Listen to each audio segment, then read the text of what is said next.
예, 안녕하세요. 남태동입니다. 오늘은 UT에 대해서 얘기해 보려 합니다. 어, 새로운 서비스를 준비할 때, 새로운 서비스니까요. 이런저런 걱정이 많죠. 제가 개인적으로 몇 번 성공을 한 서비스를 만들어 봤고, 또 주변에 성공한 서비스를 많이 만들어 보신 분들을 봐도 새로운 서비스를 하면 성공하는 확률이 그렇게 높지 않은 것 같습니다. 뭐 서비스를 잘 했는데 A-를 하면 그나마 좀 성공할 수 있겠지만 이제 B나 C를 하면 성공하기 예, 어려운 것 같고요. 예, 그런데 뭐 성공 경험이 없는 처음 이제 스타트업을 하는 분들이거나 하면 더 이제 걱정이 많은 것 같고요. 뭐 저도 늘 걱정합니다. 그래서 할 수 있는 방법이, 그러니까 서비스를 어, 오픈하고 나서 망했다 이런 거를 좀 줄일 수 있는 방법으로 제가 꼭 강조드리는 방법이 UT입니다.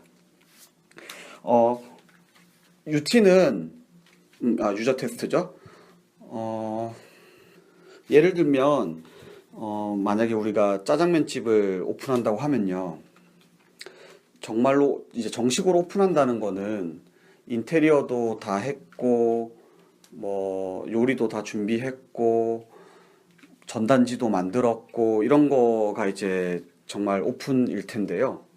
UT라고 하면 그렇게 완전히 다 준비가 끝나기 전에 예를 들면 인테리어는 내가 좀 뭐 자신 있어서 이번에는 그래서 생략하기로 하지만 새로운 짜장면을 하나 만들었는데 이게 새롭다 보니까 좀 유저들 반응을 확인하고 싶다 할 때 이제 그 오픈하기 전에 이 짜장면만 가지고 반응을 살피는 거, 예, 이런 걸 UT라고 할 수 있습니다.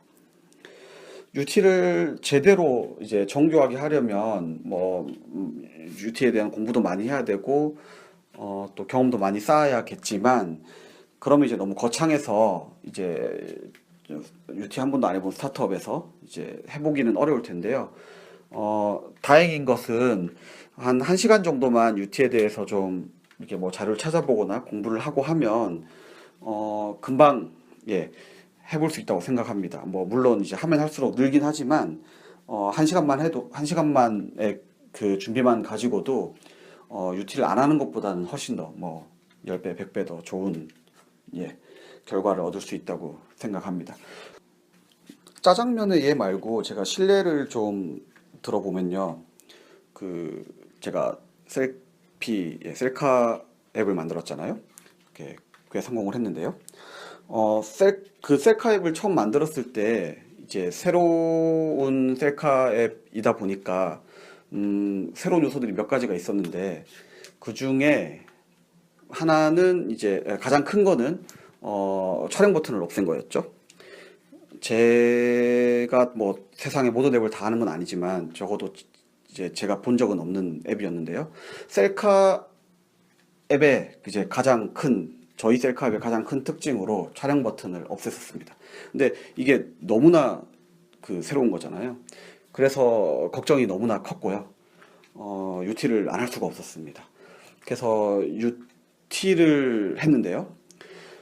결과는 뭐, 예, 정확하게 기억은 안 나지만 아무튼 결과가, 예, 없애도 되겠다라는 결과가 나와서 그 확신을 가지고, 잘, 이제, 그, 수많은 걱정에도 불구하고 그렇게, 예, 오픈을 할 수 있었던 것 같습니다.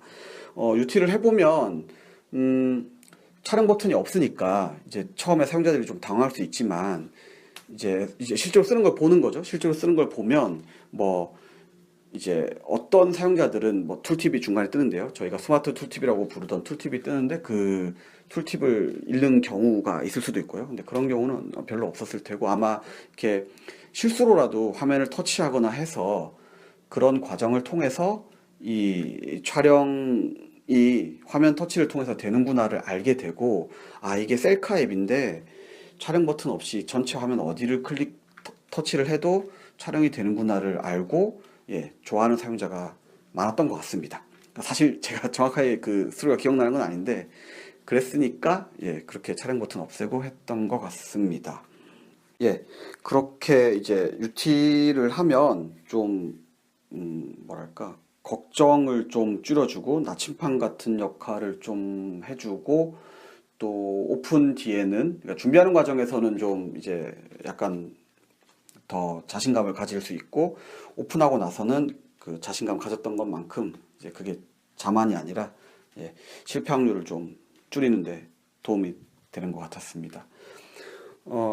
UT를 하는 데 있어서 이제 뭐 아까 말씀드린 대로 한 1시간 정도 공부해 보면 되겠지만 그 중에서 제가 가장 중요하게 생각했던 팁들 몇 가지를 오늘 좀 알려드리려고 합니다.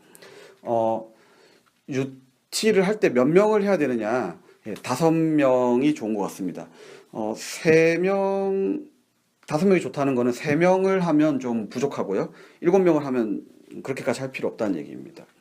3명을 하면요, 빨간색이 좋다가 2명, 파란색이 좋다가 1명이 나왔을 때, 빨간색으로 하기가 좀 그렇죠.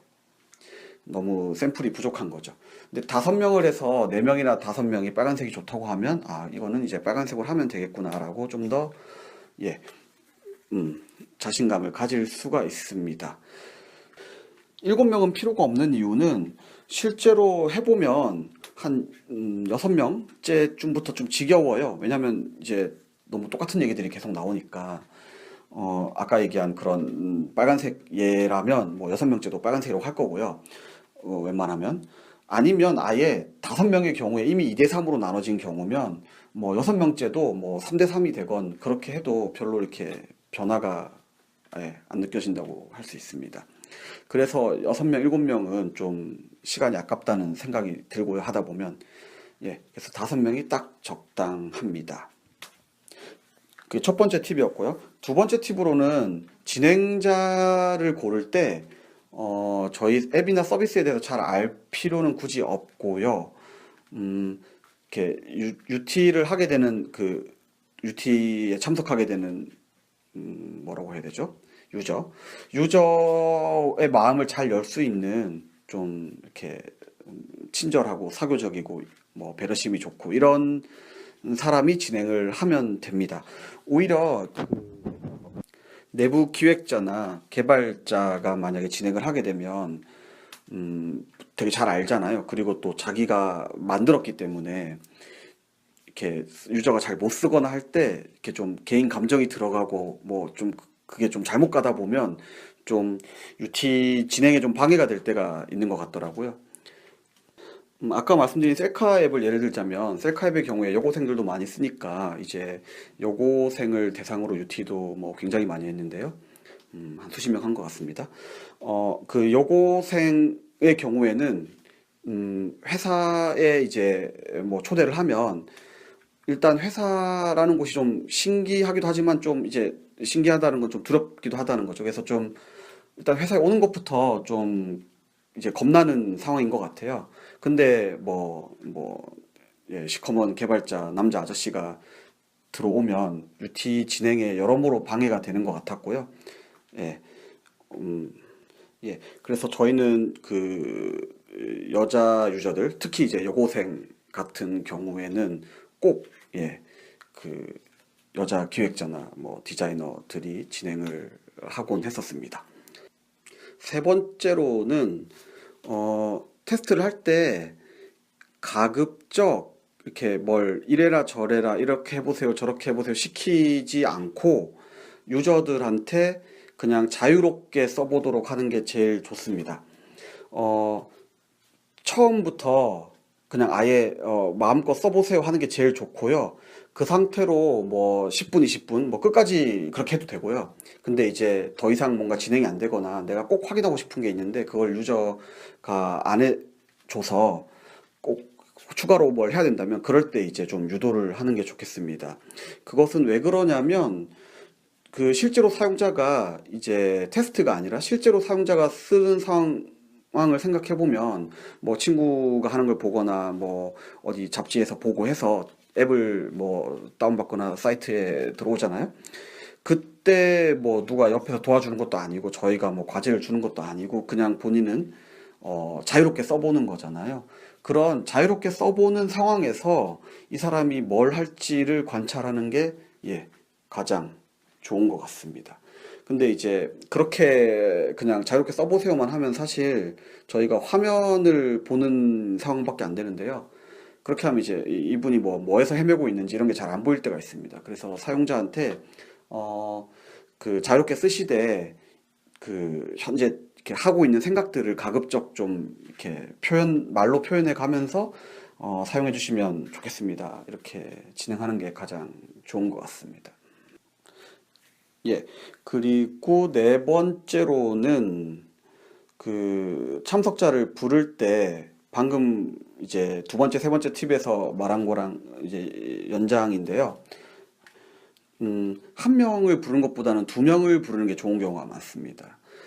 왜냐면 이제 한 분을 부르면 이분이 좀 더 긴장을 많이 하고 또 진행자와 대화를 더 많이 하게 되고 진행자가 좀 중간에 이제 하여튼 간섭을 많이 하게 되는 것 같습니다. 근데 두 명이라는 게 이제 지인 두 명인데요. 친구 두 명. 친구 두 명을 부르면 그 일단 긴장이 좀 많이 풀리는 것 같고요. 그 둘이 대화하는 거를 가만 보고만 있어도 예, UT가 그냥 진행이 되는 경우가 많습니다. 예, 다섯 번째는 UT를 할 때 조금 UT 외적인 얘기인 것 같기도 한데요. UT를 할 때 그 장소를 구해서 방을 두 개를 구하고요. 한 방에는 이제 진행자와 그 참석자가 있고요. 다른 방에는 이제 프로젝트 참석자들, 뭐 개발자, 기획자, 디자이너가 보고 그 원래 이제 제대로 된 UT 뭐 시설을 빌리면 이제 뭐 모니터링 룸이라고 해서 그 영화에서 보는 왜 한 뭐 이쪽에서는 투명이고 저쪽에 그러니까 이쪽에선 유리고 저쪽에선 거울로 보이는 뭐 그런 걸 쓰기도 하는데요. 그런 걸 이제 준비하기 힘들고 요즘에는 화상 채팅 뭐 예를 들면 행아웃 이런 시스템이 잘 돼 있어서 그 UT 진행하는 방에 이제 뭐죠? 뭐 스마트폰 카메라도 좋고요. 노트북 카메라도 좋으니까 이렇게 설치하고 다른 방에서는 그런 행아웃 같은 걸로 관찰하면 좋습니다. 그 할 때 당연히 이제 사용자한테 뭐 그 설명을 하고 이렇게 동의를 구하고 해야 되겠고요. 그렇게 하는 이유는 이제 UT를 진행하고 그거를 이제 결과를 공유를 했을 때 프로젝트 참석자들이 뭐 잘 받아들이고 끝나면 뭐 굳이 그렇게 할 필요는 없겠습니다만 많은 경우에는 이제 스타트업처럼 적극적으로 이제 각 파트의 구성원들이 의견을 내고 하는 경우에는 그게 잘 이렇게 진행한 사람만큼이나 그게 잘 전달이 안 될 때가 있어요. 정리를 아무리 잘해도. 그런데 같이 그거를 이제 보면 그게 와닿죠. 다섯 명이 빨간색이라고 하더라. 그 왜 빨간색이라고 하더라. 하는 게 나는 파란색인데 다섯 명이 저렇게 얘기하고 빨간색이라고 하네 하는 걸 생방송으로 보는 것과 그걸 녹화 방송으로 보는 것과 예, 요약된 결과를 보는 것이 정말 효과가 다릅니다. 그래서 이제 실제로 모니터링을 하는 게 제일 좋은데요, 생방으로. 그거를 뭐 매번 그렇게 하기엔 시간이 너무 아깝고 모두가 그렇게 하기에는 하니까 초반 UT 몇 번을 이제 그렇게 하고 나면 UT에 대한 신뢰도 생기고 뭐 UT를 결과를 정리하는 사람에 대한 신뢰도 좀 더 생기고 하면은 이제 항상 그렇게 할 필요는 없어지겠습니다. 뭐 당연한 얘기라서 생략했습니다만 굳이 얘기를 하자면 그 방에 이제 같이 들어가는 거는 진행하는데 여러모로 방해가 되기 때문에 그 참석자가 더 이제 주눅드는 거죠. 그래서 그거는 결코 이제 하지 않는 게 좋겠습니다. 그 UT에 대한 중요하게 제가 생각했던 팁들은 이제 여기까지 정리할 수 있을 것 같습니다. 그런데 이제 UT 그 자체 외에 대한 좀 다른 얘기들을 또 추가로 하겠습니다. UT를 하려면 그래도 뭐 짜장면이라도 준비를 해야 UT를 하는 건데요. 그것보다 또 더 전에 할 수 있는 것도 있습니다. 그런 준비들도 되기 전에 이게 페이퍼 UT인데요. 와이어프레임 그러니까 뭐 대강의 디자인만 준비가 된 상태에서도 이제 그러니까 개발 비용을 아끼는 거죠. 그 UT를 할 수 있는데요. 그 페이퍼 UT라고 합니다.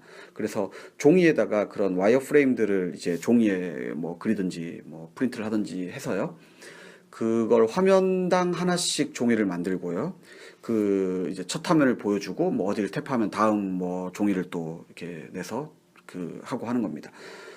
이것만 가지고도 할 수 있는 거는 예를 들면 뭐 문장이 어떤지, 뭐 버튼의 라벨링이 어떤지, 뭐 이런 걸 확실히 테스트할 수 있고요.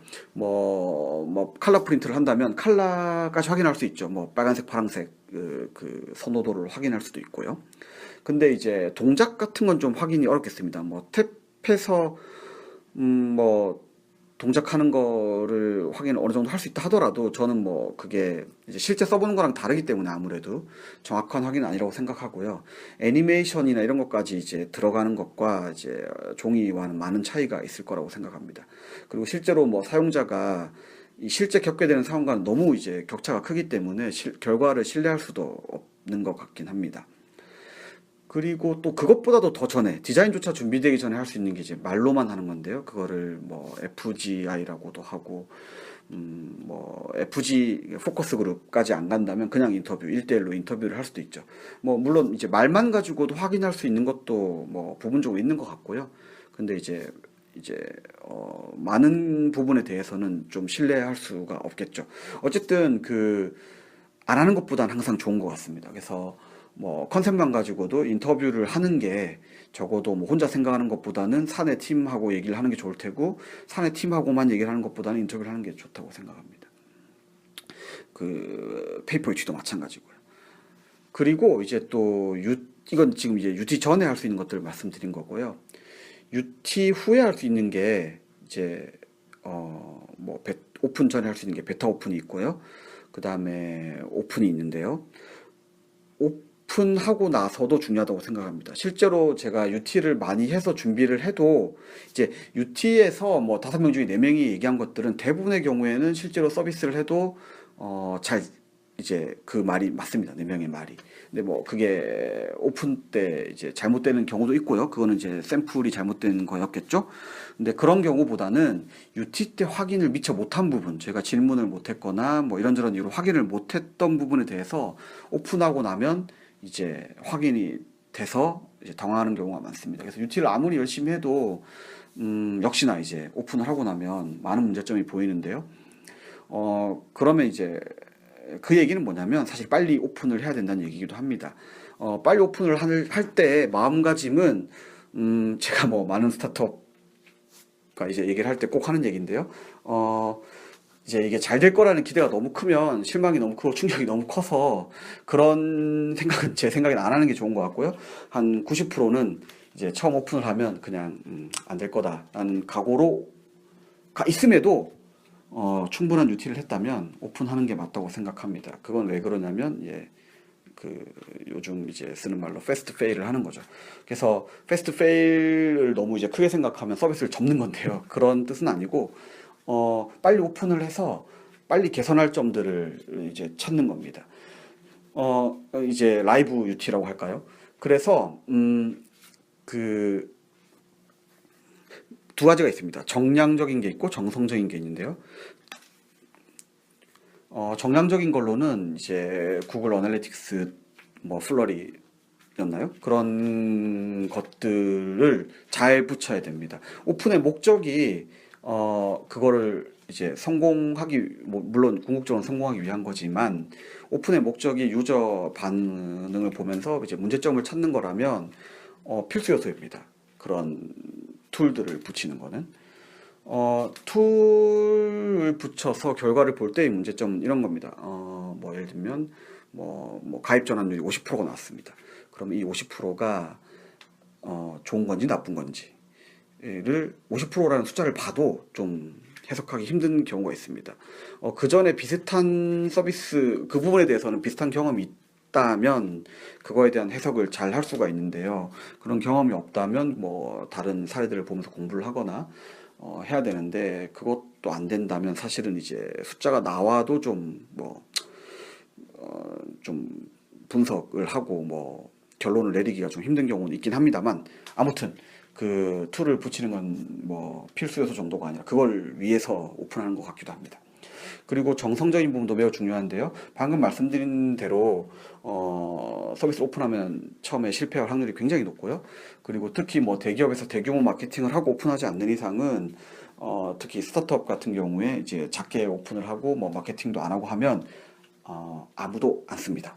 아무도 안 쓰기 때문에 VOC라고 하죠. 그 뭐죠? 의견 창구를 엄청나게 강조를 해도 괜찮습니다. 첫 화면에 전화번호를 아주 크게 넣더라도 하루에 한 명이 전화해주면 고마운 상황이라고 보시면 되겠습니다. 그래서 의견 창구를 매우 크게 달 필요가 있고요. 그거를 정성적으로 의견을 받는 거가 오픈의 목표기도 하기 때문에 그 첫 고객들은 너무나 고마운 존재들이잖아요. 그 고마운 분들의 의견을 잘 들어야 될 테고, 그 분들의 말만 사실 잘 따라도, 그러니까 그분들이 이제 정량적으로 남겨준 데이터와, 정성적으로 이제 얘기하는 것들만 잘 들어도, 예, 성공 확률이 굉장히 높아진다고 할 수 있겠습니다. 참, 그, UT 때 제가 빼먹은 얘기인데, UT도 마찬가지고, 뭐, 그, 정성적인 그 의견 들어오는 것도 마찬가지인데요. 뭐, 목소리 큰 사람, 뭐, 또는 말을 좀 잘하는 사람, 의견에 이렇게 좀 너무, 뭐랄까요? 아무튼, 그, 좀 자기 의견을 표현을 못하는 사람들도 있고, 그거를 밸런스를 잘 이렇게 맞춰가면서 들을 필요는 좀 있습니다. 정량적인 경우에는 이제 그런 것들이 배제되니까 뭐 좀 보기 편합니다만 정성적인 거에 대해서는 그거를 주의할 필요가 있습니다. 예, 그리고 추가로 하나만 더 얘기하겠습니다. UT를 하다 보면, 그 이런 경우가 있어요. 예를 들면, 개별 이슈들에 대해서는 뭐 이렇게 통계적으로 나오는 거죠. 그러니까 빨간색 4명, 뭐 파란색 1명 이렇게 그 각각의 개별 이슈들에 대해서 통계가 나오지만 그거를 이제 집계를 하다 보면 어떤 사람의 경우에는 이 사람이 되게 표준적인 사람이란 걸 발견할 때가 있어요. 이제 뭐 서비스 오픈하고 나서 그걸 알게 될 때도 있고요. 그러면은 그분을 이제 표준적인 유저라고, 저희가 표준적이라는 말이 맞는지 모르겠는데 아무튼 평균적인 유저랄까요? 그런 유저를 발견하게 되면 매우 기쁘고요. 그 유저가 뭐 모든 기능이나 모든 서비스에 대해서 그런 경우는 잘 없겠지만 적어도 뭐 특정 부분, 특정 뭐 디자인, 뭐 기능 이런 거에 대해서 그 유저의 의견을 앞으로 따르면 이제 되겠다는 결론을 내릴 수가 있습니다. 실제로 예를 들면 실례인데요. 뭐 저 같은 경우에 이제 유저는 아니었고 제 지인 중에 이제 그런 필터에 대한 감각이 좋은, 이제 여기서 말하는 감각이 좋다라는 건 어떤 개인 취향이나 이런 거긴 한데 그게 이제 실제로 대다수의 사용자와 잘 맞았다는 거죠. 어떤 특이한 취향이 아니라 그런 이제 지인이 가까이에 있었기 때문에 그 지인의 의견을 들었을 때 이제 서비스에 반영을 하고 나서 나중에 통계를 보면 실제로 그게 잘 되는 경우가 많았었습니다. 그게 이제 UT를 통해서 유저를 발견하는 경우도 실제로 있었었고요. 예, 그건 UT에서 얻을 수 있는 거고요. 조금 더 나아가면은 실제로 서비스를 하고 나서 또는 UT를 하는 과정에서도 그 내부의 기획자나 디자이너 중에 어떤 그런 표준적인 거나 평균적인 거에 대해서 잘 이렇게 뭐 본인 취향이 그냥 원래 그렇거나 아니면 그런 뭐 지식이나 경험이 많든 뭐 센스가 좋든 해서 예측을 잘하는 분들이 있습니다. 그런 경우에는 이제 저희가 뭐 내부적으로 논의할 게 너무나 많고 그 의견이 다른 경우가 너무나 많잖아요. 그럴 때 이제 모든 것을 뭐 검증하고 유티를 하고 갈 수는 없으니까 시간을 아껴야 되는 부분이 있다면 그럴 때 이제 뭐 그 사람이 뭐 이러저러 해서가 아니라 어떤 이런 이유로 굉장히 논리적이잖아요. 누구나 다 받아들일 수 있는 거죠. 이 사람의 의견이 유저랑 잘 맞더라, 확률적으로. 예. 그런 이유로 이제 그 사람의 손을 들어줄 수가 있고, 그러면 이제 일을 진행하기가 더 좋고, 실제로 결과도 더 좋은 경우가 많았던 것 같습니다. 예, 오늘은 그 UT라는 주제로, 그리고 UT와 관련된 좀 주변 얘기들 포함해서 예, 말씀드렸습니다. 감사합니다.